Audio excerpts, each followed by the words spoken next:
udah mulai kerja itu secara full time ya, selama berapa pun? 1 bulan. Kurang lebih 1 bulan.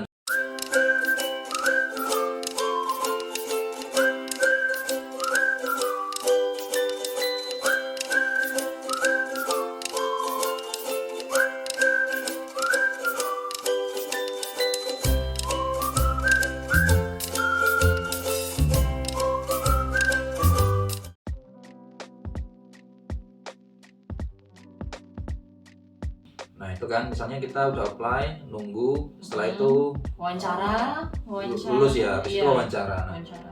wawancaranya kemarin ditanyain apa aja ya, maksudnya kualifikasi atau apa gitu yang ditanyakan? Tergantung ya, jadi beda-beda ya teman-teman. Jadi kalau untuk pekerjaan yang skill mungkin akan ditanyain lebih lanjut tentang pengalaman kerja mungkin, kemudian kualifikasi, education dan lain sebagainya. Nah kalau di sini kalau yang non skill biasanya nggak begitu banyak sih ya yang ditanyain kemarin, cuma lebih ke ditanyain kayak kamu bisa nggak nih, karena kan harus commute, harus PP nih ke tempat kerja, kamu sanggup nggak? Nanti kan karena kamu juga kerjanya akan dalam waktu yang panjang tuh, maksudnya dalam 1 hari kan katakanlah 10 jam, terus kamu harus PP, kamu bisa nggak? Kamu terus ditanyain tentang transportnya, kayak kamu nanti kesini naik apa, kayak gitu. Terus Iya. ditanyain juga kayak kamu ada hal yang perlu kita sesuaikan nggak buat kamu gitu. Jadi karena di sini kan inklusivitas banget, jadi inklusif banget ya. Jadi untuk teman-teman yang disabilitas pun juga di sini gampang banget untuk apply. Dan biasanya perusahaan itu akan menyesuaikan sesuai dengan kebutuhannya gitu. Misalkan ada hal-hal yang perlu di-adjust, ada hal-hal yang perlu disesuaikan yang kita butuhkan. Misalnya nanti perusahaan itu mau menyesuaikan juga gitu sesuai dengan kebutuhan kita. Dia akan nanya misalnya yang apply ternyata punya kebutuhan khusus atau disabilitas. Dia akan nanya kira-kira perusahaan perlu nyiapin apa nih untuk membantu kamu agar nanti bisa kerja di sini. Jadi dia akan tanya dan dia akan fasilitasi, misalnya di tempat kerja dia butuh kursi roda atau apalah fasilitas lain. Biasanya pas saat interview itu justru perusahaannya akan nanya. Jadi mereka nggak oh dia disabilitas nih nggak bisa kita terima, nggak gitu, tapi dia justru nanya kira-kira kita bisa ngefasilitasi apa biar membantu orang-orang yang daftar kerja ini bisa di sana tetap bisa kerja gitu. Sorry. Oh yeah, by bus. Around an hour. Yeah, that's okay. That's fine.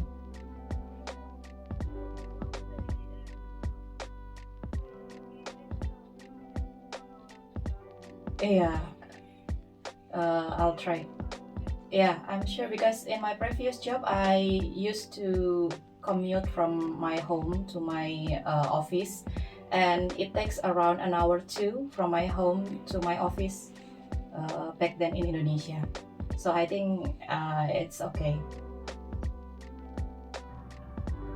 No, not that I know.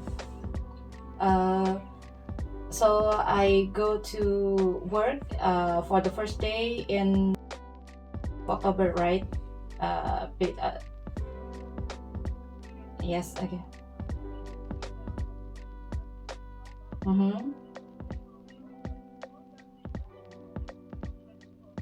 Okay, yeah, it's good then.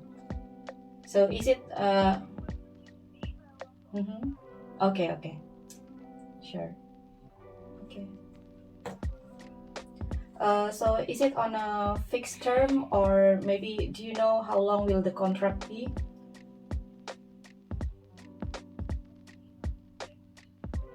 Okay. Okay, sure. Thank you. Okay, bye-bye. Itu ya, jadi interviewnya cukup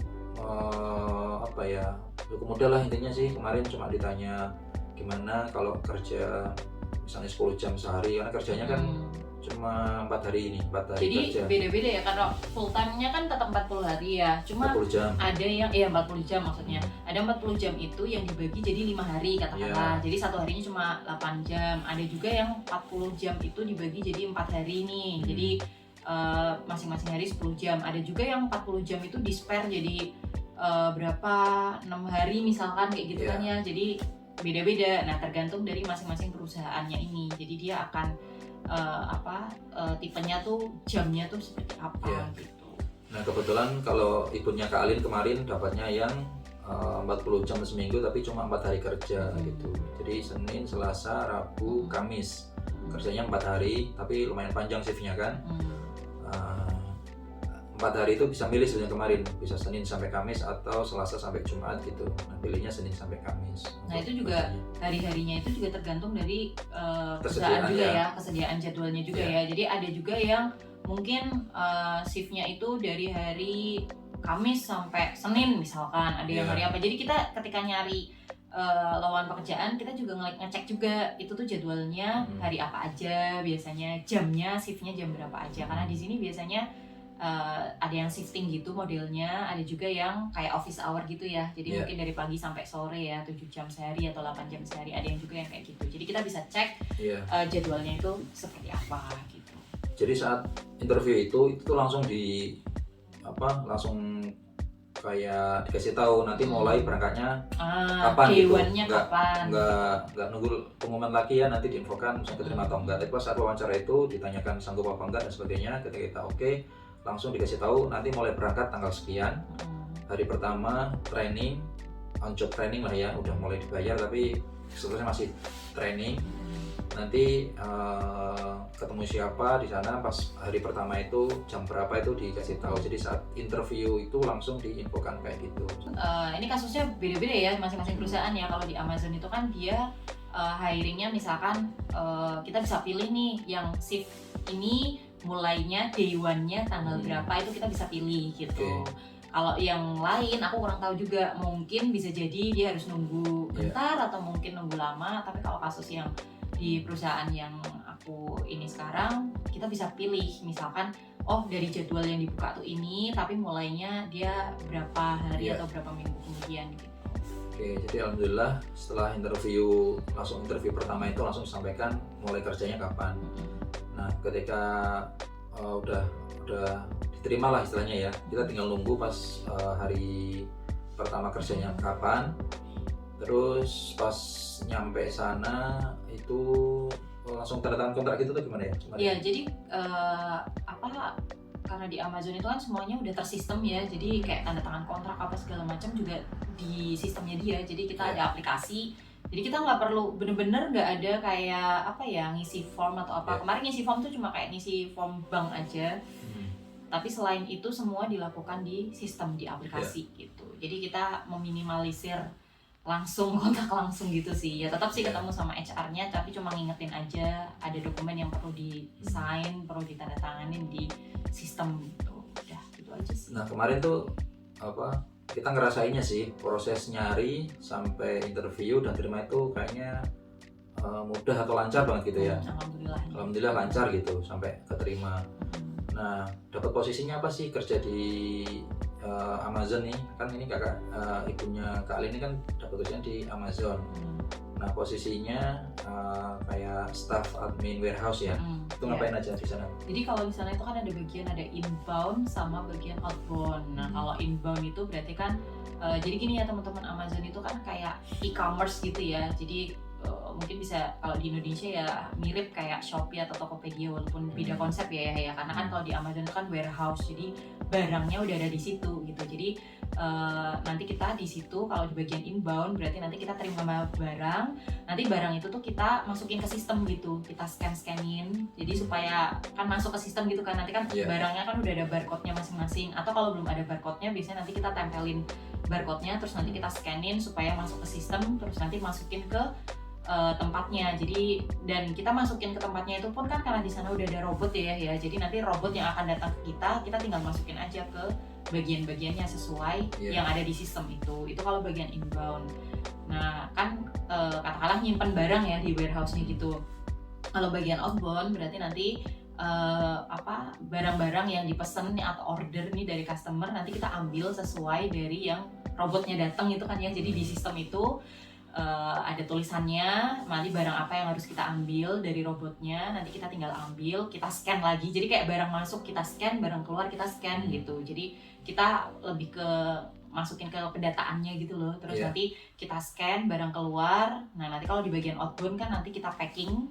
Terus habis itu kita kirim ke customer. Jadi kita tata lah intinya, Iya. kayak kita ambil barang sesuai orderan, kita pack, terus nanti kita Jadi- scan lagi gitu. Jadi potensi miss-nya itu kecil banget sih, karena semuanya tersistem pakai robot ya. Robotik itu ketika misalnya ada orang order 2 barang, nanti robot udah datang dengan barangnya itu, di scan lagi sama petugas, dipastikan dimasukkan ke rak-raknya gitu ya, atau storage-nya gitu. Nanti ketika barangnya udah lengkap, ada line selanjutnya, bagian selanjutnya yang akan otomatis making, ini udah lengkap, langsung making, sistem juga udah langsung otomatis kedetek, ini udah di packing, udah sampai kemana itu kedetek semuanya gitu. Nah kebetulan kemarin dapat pekerjaannya di warehouse itu, kayak staff admin gitulah, ngedata, inventarisir barang masuk, terus sampai keluar lagi ke customer itu melalui sistem yang semuanya udah apa ya, digital semua lah, terintegrasi semua. Jadi nggak yang manual ngecekin ada tuh ini, nggak, tapi by system sesuai antrian masuk ini ada daftar barang apa aja yang akan masuk, dimasukin ke rak mana aja, rak itu nanti ada orang lain lagi yang akan memasukkan ke packingan, itu pun by system gitu-gitu. Jadi kerjanya lumayan terbantu karena sudah otomatis semua, karena ini ya karena Amazon kan udah besar banget lah dan sistemnya udah cukup bagus gitu. Mungkin itu sih sementara ya, nanti kita akan bisa sambung lagi. Kalau secara umum bedanya kalau dibanding Indonesia apa ya, Bun? Kalau apa ya, mungkin secara pengalaman di sini, dan kita kan udah pernah ngalamin di Indonesia juga gitu ya. Yang beda mungkin entah lebih bagus, entah kurang bagus, itu apa yang dirasain gitu saat proses daftar? Kalau dari prosesnya, pertama itu di lowongan pekerjaan itu nggak ada yang mensyaratkan kayak minimal umur, usia, status menikah atau belum menikah. Jadi batasan umur ada ya? Nggak ada sama sekali. Jadi di semua lowongan pekerjaan itu nggak ada yang kayak minimal usia berapa atau maksimal usia. Minimalnya ada, karena jadi kan di sini kan ada minimal itu kan. Jadi di sini itu kan ada usia legal work ya. Jadi usia dimana udah sah gitu lah untuk bekerja itu 18 tahun. Jadi ada beberapa yang mensyaratkan kayak usia minimal tuh udah 18 tahun gitu. Walaupun ada juga yang memperbolehkan di bawah usia 18 tahun itu boleh bekerja, tapi biasanya ada kayak syarat dan ketentuan tertentu, dan biasanya rate gajinya tuh beda. Nah, tapi kalau usia maksimal tuh nggak ada. Kalau di Indonesia kan biasanya maksimal 35 tahun gitu. Jadi kalau udah 35 tahun ke atas udah susah. Di sini banyak loh, jadi banyak juga loh teman-temanku tuh yang udah sepuh-sepuh, maksudnya udah senior banget gitu ya, mungkin usia 50, 60 tahun. Daftar kerja dan diterima. Iya, dan diterima kerja juga gitu. Dan banyak juga gitu loh yang usia mungkin udah kayak veteran gitu ya, pada mereka daftar dan bekerja gitu tuh banyak juga gitu loh. Jadi batasan maksimal usia itu hampir nggak ada di sini. Tetap misalnya dia sudah cukup usianya, udah tua banget gitu, di kantor, di perusahaan tetap bisa, dia akan ditempatkan di posisi yang memang mungkin nggak membutuhkan pekerjaan fisik yang berat, dia ditaruh di mana, tapi tetap akan diterima. Tetap ada posisinya gitu. Dan dia tuh inklusif banget, orang yang punya kekurangan atau kebutuhan khusus gitu, perusahaan tuh mau fasilitasi gitu. Jadi inklusivitas itulah yang misalnya punya kebutuhan khusus akan dibantu, sehingga di perusahaan itu tetap punya peran di mana dia, meskipun mungkin nggak seproduktif yang nggak berkebutuhan khusus, tapi ya tetap diterima dan diposisikan di posisi yang memang kira-kira dia tetap bisa berkembang gitu. Jadi di sini tadi ya nggak ada batasan usia, kemudian nggak ada kayak khusus perempuan atau khusus laki-laki gitu. Mungkin ada beberapa jenis pekerjaan ya, misalkan kayak care worker, ada yang khusus ini, tapi sangat jarang sih ya. Maksudnya kayak kebanyakan sih nggak ada kayak gender gitu, harus kayak gimana enggak. Kemudian juga tadi marital status, nggak akan nanyain kamu udah nikah atau belum, masih single atau enggak akan. Terus ya kayak gitu, agama apa segala macam enggak. Jadi di sini lebih inklusif ya kalau menurutku. Jadi kayak kalau misalkan ada kebutuhan khusus atau apapun juga tetap masih bisa daftar. Jadi tidak menghalangi kita untuk memperoleh suatu pekerjaan gitu lah katakanlah. Terus apalagi ya, tadi sih masalah gaji lebih transparan ya kalau di sini ya, karena di awal itu pasti udah dicantumkan gitu, dan bukan jadi hal tabu. Kalau di Indonesia kan kadang gaji nggak langsung ditampilkan kan ya, kayak kita harus nanya dulu kan ke employernya kayak berapa sih gajinya, kayak gitu-gitu. Kalau di sini nggak, biasanya gaji udah lebih transparan, udah ditampilkan. Terus apalagi ya, inklusivitasnya sih ya, jadi di Sistem sini kerja di kantor mungkin ya. sistemnya Maksudnya ya. Secara support teman-teman kerja dan Iya, sebagainya iya. itu. Jadi di sini tuh karena tadi ya inklusivitas tadi, jadi kayak nggak ngebedain gitu. Misalkan karena saya di sini kan berhijab ya, apalagi Muslim itu kan bukan jadi agama yang mayoritas kayak gitu. Nah, ketika saya butuh misalkan mau izin untuk beribadah ataupun ada kepentingan apa ya, boleh-boleh aja gitu ya. Maksudnya mereka tidak mempermasalahkan hal itu gitu loh ya. Jadi kayak katakanlah kan aku berhijab atau gimana, kadang kan ada yang kayak gimana tapi mereka juga memperbolehkan saja dan biasa aja, kayak ya udah menghormati. Jadi kalau di sini tadi aku bilang inklusif tadi kan, mereka itu menghormati kepercayaan, belief, lebih ini aja sih. Kayak sini tuh nggak mau ikut campur urusan yang sangat personal banget, Iya, itu enggak benar, gitu benar, intinya. benar.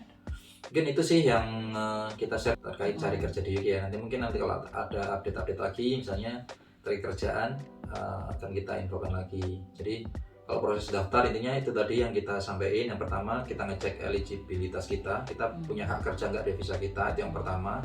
Kalau memang kita sudah punya hak kerja, kita daftar national insurance dulu, meskipun kita belum nyari kerja saat itu, tapi pas nyampe di sini harus sudah langsung daftar national insurance, biar ketika kita nyari lowongan kerja setelah itu tuh langsung bisa kita input nomor insurance numbers kita. Nah, setelah kita daftar NINO itu ya, national insurance number itu, baru cari pekerjaan. Kalau oke, apply secara online atau datang langsung ya, tergantung kondisinya. Habis itu wawancara dia nggak nanya skill macam-macam sih, intinya sanggup nggak kerja di sini, kondisinya seperti ini. Ketika oke, mulai kerja, tanda tangan kontrak, udah jalan. Kalau gajinya per minggu ya di sini ya, per minggu. Mungkin secara umum itu, nanti kalau teman-teman ada yang ingin ditanyakan, share aja atau posting di kolom komentar, nanti akan kami tanggapi kalau udah sempat baca ya. Apapun lah yang terkait cari kerja di sini, karena kebetulan kami kemarin pas nyampe sini cari kerja dan alhamdulillah sudah dapat kerja dan mulai jalan bekerja kurang lebih 1 bulan lebih lah gitu. Tapi disclaimer ya teman-teman, mungkin untuk bab wawancara itu akan berbeda dari masing-masing company ya. Jadi mungkin ada company yang dia rigid banget, jadi yang akan menanyakan banyak hal, menggali banyak hal. Tapi juga ada company yang mungkin tidak terlalu rigid, jadi dia punya standar pertanyaannya itu beda-beda gitu ya. Oke, mungkin itu saja ya. Kali ini nanti kita akan sambung lagi di video berikutnya. Mengikutilah pertanyaan teman-teman apa, nanti akan kita coba bantu jawab di video berikutnya. Terima kasih banyak teman-teman sudah menonton video kali ini di episode nyari kerja di UK. Terima kasih, sampai ketemu di video berikutnya.